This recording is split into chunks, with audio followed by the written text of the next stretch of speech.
Olá, está no ar Porto e Negócios, o nosso espaço semanal para que possamos debater assuntos importantes em relação aos portos internacionais, portos do Brasil e principalmente em relação ao Porto de Santos. Eu sou o Maxwell Rodrigues e fico com você nessa próxima meia hora. Essa semana recebo 2 convidados especiais para que possamos assuntar em relação ao nosso Porto de Santos e principalmente em relação à política nacional vinculada ao segmento portuário. Meu primeiro convidado é o jornalista e consultor Rodolfo Amaral. Rodolfo, obrigado pela presença. Sempre bom ter você aqui com a gente, levando informação de qualidade aos nossos telespectadores. A satisfação é toda minha, Maxwell. É um grande prazer discutir um dos assuntos mais relevantes da nossa região e, por que não dizer, do nosso estado e do país, que é a situação dos portos brasileiros, em especial o Porto de Santos.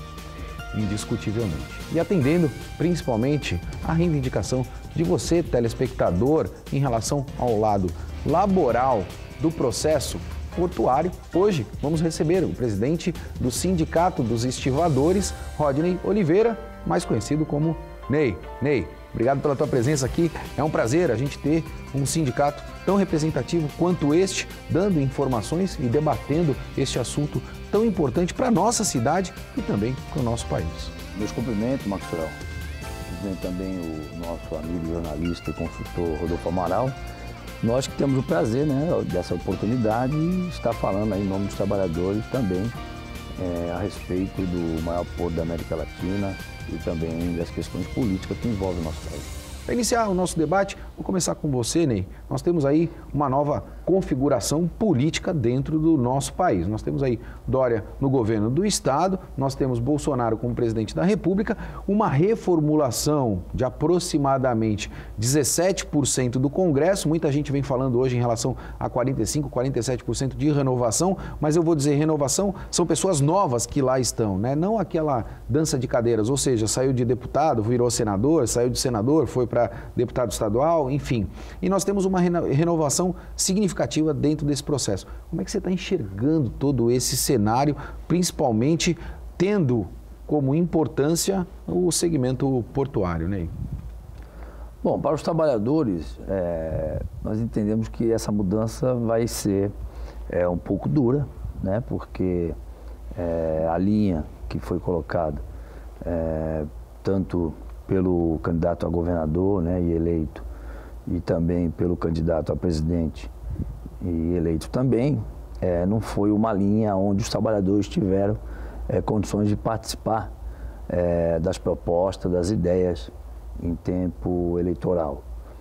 Mas o que a gente espera, né, primeiramente como brasileiro, que venha a ser, sim, um bom governo, tanto a nível estadual como a nível federal, para os brasileiros. Nós trabalhadores não vamos, eu acredito, estar torcendo contra, né? O trabalhador não vai, ao contrário, desejando o maior sucesso. A gente vem sangrando o país de um modo geral há muitos anos. Eu acho que é um momento de convergência, ou seja, de união de forças para que a gente possa fomentar o negócio. O que nós precisamos como trabalhadores, e também colocamos isso a outros governos anteriores, não vai ser diferente com esse, é o quê? Ser ouvidos, né? Os trabalhadores precisam, se houver pessoalmente alguma mudança, no que se refere aos trabalhadores dos portos, que a gente tenha essa oportunidade de estar também levando as nossas propostas, as nossas ideias, porque os trabalhadores têm, né? Tanto na questão aí que se já está se aventando a nível de imprensa, que é sobre as privatizações dos portos. Os trabalhadores têm, sim, posicionamento a respeito. E por isso nós já Qual a posição? Vocês são favoráveis à regionalização?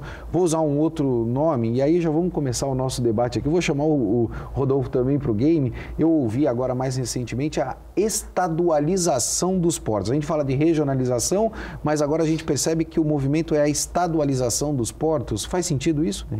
Então, os trabalhadores têm um posicionamento sobre a descentralização, né? Que para nós, se houver a estadualização, ela só vai mudar, bem dizer, né, o nome dos donos, né, sair do governo federal e vai para a mão do Estado. E aí a gente entende que vai cair na mesma situação atual, que é a indicação política. E nós tivemos a oportunidade de viajar, né, alguns portos da Europa.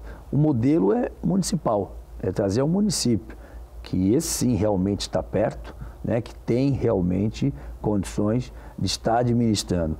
E junto a esse município um conselho, como hoje, por exemplo, o CAP, né, que infelizmente... É só consultivo e não né, deliberativo. Isso, mas que ele seja em condições de deliberação por todos ali que vivem o porto.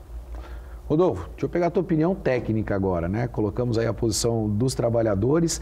Como é que a gente consegue fazer esse movimento, ou seja, da regionalização, que foi muito defendido? A gente percebe que isso é uma plataforma, tem uma tendência muito grande a se acontecer. E aí eu preciso ter a tua visão, tecnicamente falando, até porque você é cirúrgico, né, Rodolfo? Você tem o hábito de conseguir enxergar muitas coisas que pessoas não enxergam dentro desses processos. É possível tratar a regionalização dos portos feita pelo município ou nós vamos partir para esse processo de estadualização, sair do federal e vir só para o estado? Bom, primeiro eu concordo com o que disse o Ney com relação que não dá para ficar trocando 6 por meia dúzia, certo? Não é trocando os dirigentes que nós vamos resolver o problema dos portos brasileiros. A própria estadualização. Nós não podemos esquecer que o estado de São Paulo tem o Porto de São Sebastião, certo? Que está lá com uma obra pendente de 3 bilhões para a expansão e o governo do estado não tem recursos suficientes para colocar. Então, trocar 6 por meia dúzia não adianta. Depois, se nós queremos, eu acho que esse é o grande momento, e aí o trabalhador pode e deve colaborar muito com essa discussão, certo? Superando essa questão de que o presidente eleito não foi aquele que nos agradava, mas já que ele foi eleito pela maioria, vamos tentar juntos encontrar um caminho.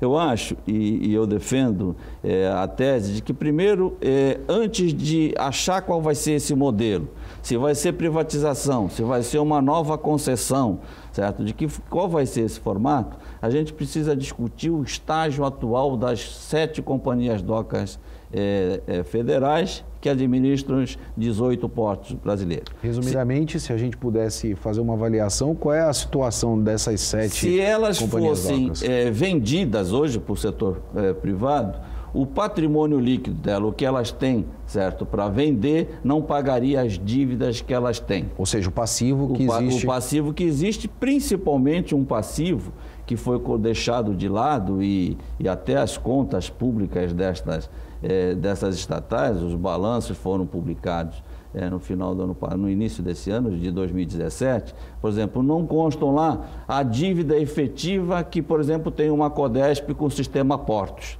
né? Tá. O patrimônio líquido da Codesp hoje, em números redondos, é 1,5 bilhão. E fala-se que só a dívida com o sistema Portos supera 1,5 bilhão.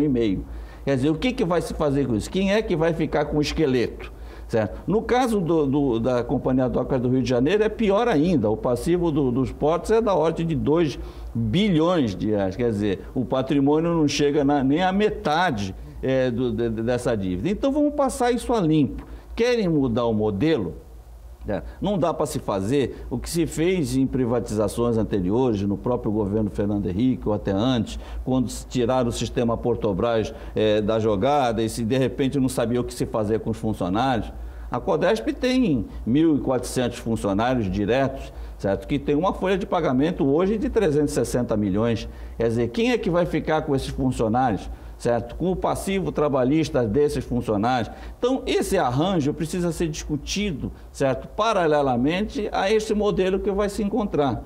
Certo? Se fosse privatizar, eu sempre digo o seguinte, a coisa mais difícil que vai ser feita é a privatização pura, como nós gostaríamos, quer dizer, pelo menos o segmento privado defende. Por quê? Porque a Codesp hoje, em números redondos, vai fechar esse ano com uma receita de 1 bilhão de reais. 600 milhões vêm de tarifas, serviços propriamente prestados e 400 milhões são de arrendamentos, certo? De patrimônio da União que está atrelado à Codesp por ela ser uma estatal federal, mas que não será atrelado já toma uma empresa privada, porque ela não vai comprar esse patrimônio, não dá para vender o pier de atracação para uma empresa privada, aquilo está arrendamento. Então, como é que vai ser essa administradora? Ela vai ficar sem essa receita dos 400 milhões? Vai ficar só com os 600 milhões das tarifas? E depois, aquele aporte de recursos que vem 1/3 do que é previsto no orçamento, mas vem pelo menos 1/3, Tá? E aí a gente está falando, no caso de Codesp, algo em 300 milhões por ano, certo? Para investimentos consignados diretamente no orçamento da União. Esse dinheiro vai deixar de vir se for uma empresa privada. Sim. Então, o que eu estou querendo dizer, nós precisamos ter um modelo definido a partir de um diagnóstico formado. E agora a gente chegou a hora de abrir a caixa preta. Quer dizer, quanto as companhias docas devem, de fato, e principalmente para a classe trabalhadora. Eu acho que esse é o primeiro passo. Se não fizer isso, qualquer discussão que se trava vai acabar com mobilização dos trabalhadores, com revolta e tal, e com uma certa razão, porque chegou a hora. Se é para passar o país a limpo, vamos passar a limpo.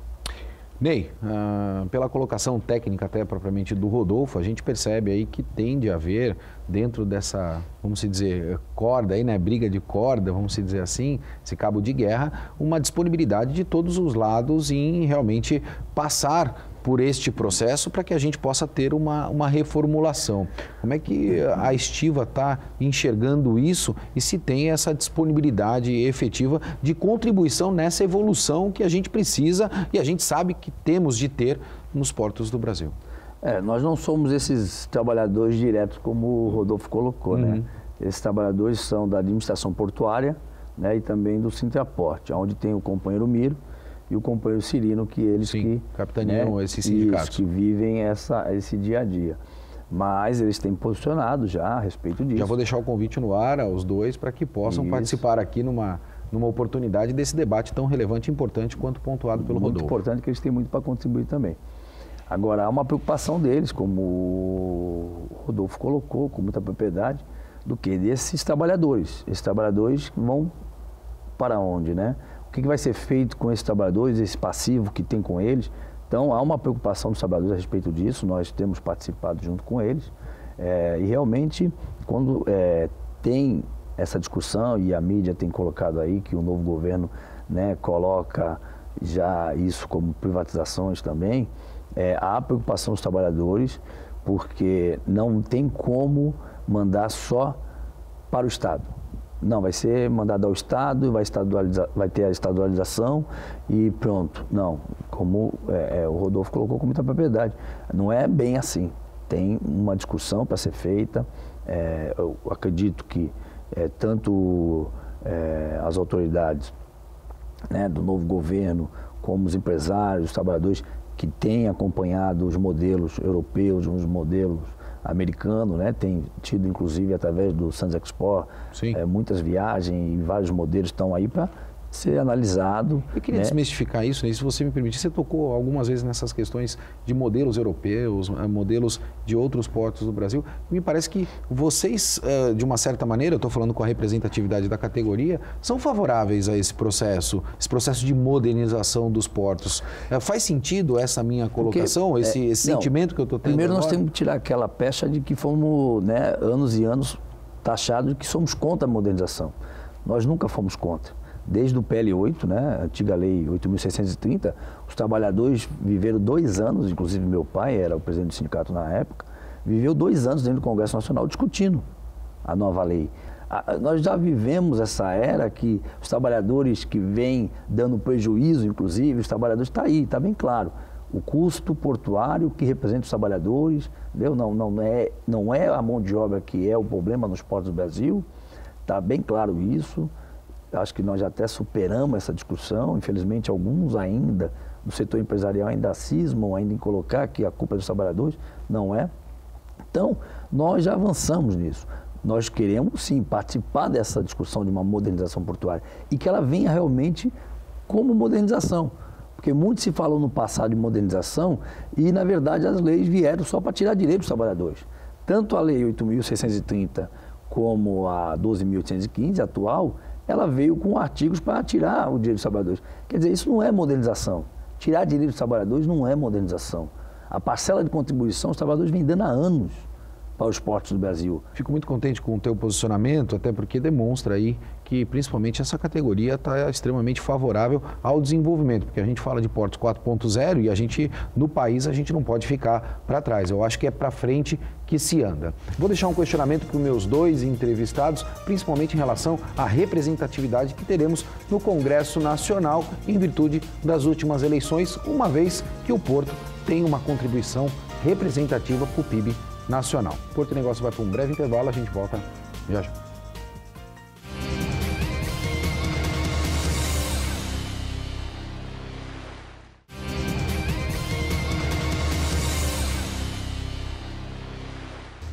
Estamos de volta com Porto e Negócios, eu sou o Maxwell Rodrigues e não esqueça de acessar o nosso site, deixar lá o teu comentário, a tua sugestão de pauta para que possamos debater aqui no nosso programa. Essa semana recebo Rodolfo Amaral, consultor, e também o presidente do Sindicato dos Estivadores, Rodney Oliveira, conhecido como Ney. No último bloco, deixei um questionamento para os meus dois convidados. Vou começar por você, Rodolfo. Nós tivemos aí agora uma reformulação do Congresso, como eu pontuei no bloco anterior. E me parece que, de alguma maneira, o setor portuário perdeu a sua representatividade. A gente já não tem uma bancada portuária, como outras bancadas que existem no Congresso Nacional. O Porto tem uma representatividade vertiginosa no PIB nacional e me parece ainda que a sociedade não entendeu isso. Será que esse movimento, em algum momento, espaço-tempo, vai acontecer e a falta dessa representatividade pode ser um problema para esta transformação ou essa revolução que a gente vem pontuando aqui relacionado à regionalização dos portos? Bom, em primeiro lugar, eu não acredito muito em representatividade do ponto de vista quantitativo. Eu defendo a representatividade do ponto de vista qualitativo. Não adianta você ter 10 deputados e os 10 deputados também não apresentarem no Congresso Nacional, e a gente sabe que tem deputado que passa 4 anos e sequer usa a tribuna da Câmara para fazer um pronunciamento. Tá? Para defender a atividade portuária, nós produzimos no meio do ano um livro para arbitrar que foi entregue aos candidatos a presidente da República. Por sinal, uma excelente leitura, se você me permitir, Rodolfo, vou pedir para a produção colocar o site da Arbitrar. Eu sei que existe a possibilidade de baixar o livro, eu tive a oportunidade de ler esse livro e lá existem informações extremamente relevantes. Então, nesse trabalho, alguns pontos que eu gostaria de ressaltar. Primeiro, que é uma análise de 25 anos, tá? Dos investimentos previstos no orçamento da União, já consignados no orçamento da União, para investir nos 18 portos federais. Havia um valor projetado de 22 bilhões e se investiu 8. Tá? Só a Codesp aqui, né, na nossa região perdeu 3 bilhões, deixou de receber 3 bilhões que estavam consignados no orçamento. Tem informações do tipo que os portos brasileiros, no conjunto dos investimentos da União, representam 0,5%, ou seja, 0,5%. Quer dizer, é uma ofensa. Você, na balança comercial, o ano passado, foram 103 bilhões de dólares, 28% da balança comercial brasileira, e na hora do investimento representa 0,5%. Aí você tem, por exemplo, o adicional do frete da Marinha Mercante, que arrecada 2 bilhões e 800 para construir navio. Certo? E você tem 1 bilhão para investimento nos portos. Quer dizer, não adianta construir navio se você não tiver porto. E depois, todo mundo sabe que opera no setor portuário, que a maior parte da frota utilizada no Brasil é afretada. Certo? Não tem construção de navios. Quer dizer, o que se faz com esses 2 bilhões e 800 do adicional do frete da Marinha Mercante? Na área da capacitação profissional, também o ensino marítimo arrecadou nesse período analisado 1 bilhão e 600 milhões de reais em valores atualizados. Arrecada Não me falha a memória, tem um percentual relacionado diretamente à folha de pagamento, na folha de pagamento das que é revertido empresas, a esse fundo. São revertidos para essa finalidade. O ano passado, essa arrecadação foi de 153 milhões de reais. Eu pergunto para o Ney, quanto é que veio aqui para a nossa região para a capacitação? Num ano só, 153 milhões de reais. Então, quer dizer, ou a gente abre essa caixa preta, que eu disse no início, e começa a discutir, passar limpo o que nós vamos fazer com os portos brasileiros, porque não adianta com essa guerra entre patrão e empregado, porque no meio existe um conjunto de informações que precisa ser analisada com frieza por ambas as partes e encontrar um consenso. Então, eu acho que a representação que nós precisamos é uma representação qualitativa. É aquele parlamentar que é de uma região portuária, ele tem que acompanhar o orçamento. Está lá consignado 400 milhões para investimentos na Codesp, certo? Então, fica acompanhando para e passo para ver se esse dinheiro chega. Porque na Codesp, nesse período analisado, tá, foram 3 bilhões que deixaram de entrar. 3 bilhões dava para fazer a ligação seca, certo, com o Guarujá, dava para fazer o mergulhão, dava para a perna da entrada da cidade, terminar as perimetrais na margem esquerda e direita e ainda sobrava dinheiro. Ney, falamos sobre capacitação e esse era um ponto muito específico que eu gostaria de entrar para debater com você. A gente fala hoje em Portos 4.0, a gente percebe uma revolução mercadológica em virtude da tecnologia. Posso citar exemplos aqui, o Netflix, a gente conhece, todo mundo tem, revolucionou o segmento de locação de filmes, por exemplo. O Uber, mais recentemente, revolucionou o transporte privado, vamos se pontuar desta maneira. Nós acompanhamos mais recentemente grandes livrarias, grandes brands, marcas fechando, principalmente em virtude da Amazon, entre outras empresas que hoje se tornaram grandes livrarias virtuais. E a gente percebe uma revolução nos portos, principalmente quando a gente fala em capacitação, vou colocar o meu sentimento, e aí você me corrige se eu estiver errado. A gente está dando aquela capacitação de manuseio de carga, a gente ainda está dando uma capacitação que não tem aderência ou equivalência, volto a dizer, esse é o meu sentimento, com a modernidade que a gente tem hoje mundial nos portos relacionado à tecnologia. Por exemplo, quando a gente fala de um transtainer, nós não temos capacitação para dar manutenção em sistemas tão complexos como um transtainer. A gente tem capacitação para a operação de um transtainer, né? E muitas vezes a gente pode realocar esta mão de obra que vai estar numa posição muito melhor, com uma remuneração também melhor. Qual é a tua visão? Faz sentido isso que eu coloquei? Está faltando essa perna para que a gente capacite cada vez mais, aí eu estou generalizando, todos os trabalhadores do porto? Sim, eu só gostaria antes de dar uma pincelada do que foi colocado pelo Rodolfo a respeito das representatividades, né? Que seja do setor portuário, seja da localidade. Nós temos 3 atuais deputados, né, que vão encerrar o mandato agora, mas ainda são deputados federais. E este acompanhamento, nós temos certeza que eles não fizeram, de investimento, né, de verba que estaria vindo para o Porto de Santos e não acompanharam. Nós tivemos recentemente também uma matéria, antes das eleições, o quanto o Porto de Santos há anos vem deixando de receber. Por quê? Porque realmente falta esse comprometimento e essa qualidade que o Rodolfo falou. De repente você tem até pode ter até chegar ter uma bancada do setor portuário de 10, 20, mas não ter a qualidade. Mas a qualidade, de repente, nós não estamos que nem querendo julgar as pessoas, né? Mas nós queremos dizer o quê? A importância que tem para as pessoas os portos, né? Não só o Porto de Santos, mas os portos. Questão da capacitação. Veja só, nós temos uma divergência com o setor empresarial quando eles estão reivindicando, já é proposta deles, já está dentro da Casa Civil já há 2 anos quase, através da FENOP, né, do seu presidente, colocando que a verba tem que ir para a FENOP. Inclusive discutindo em grupo de trabalho, no Ministério do Trabalho. Federação Nacional dos Operadores Portuários. Isso, Federação Nacional dos Operadores, que foram inclusive na Marinha, né, há uma discussão sobre isso. Eu não acredito que a Marinha tenha um posicionamento favorável a isso, que é a reivindicação deles. Nós discordamos por quê? Por que a verba ir para a FENOP? Por que eles administrarem essa verba, né? Então, para nós não tem nenhum sentido. E se nós estamos discutindo um novo modelo de porto, né, de portos, por que não essa verba ir para o município? Onde vai ter o conselho, né, vai ter um CAP, um Conselho Portuário, onde todos envolvidos, para que todos possam participar dessa administração. Nós temos aí um exemplo que é o CENEP. O CENEP tem o seu conselho curador para discutir a questão da verba, que inclusive é o município hoje o maior fomentador de incentivo para que a gente tenha a capacitação dos trabalhadores. Então, se os empresários querem, por mais que a gente não vê dessa forma no dia a dia, na prática, por parte deles, essa capacitação dos trabalhadores cada vez mais avançada, com modelos, né, europeus, eles teriam que investir, Maxwell.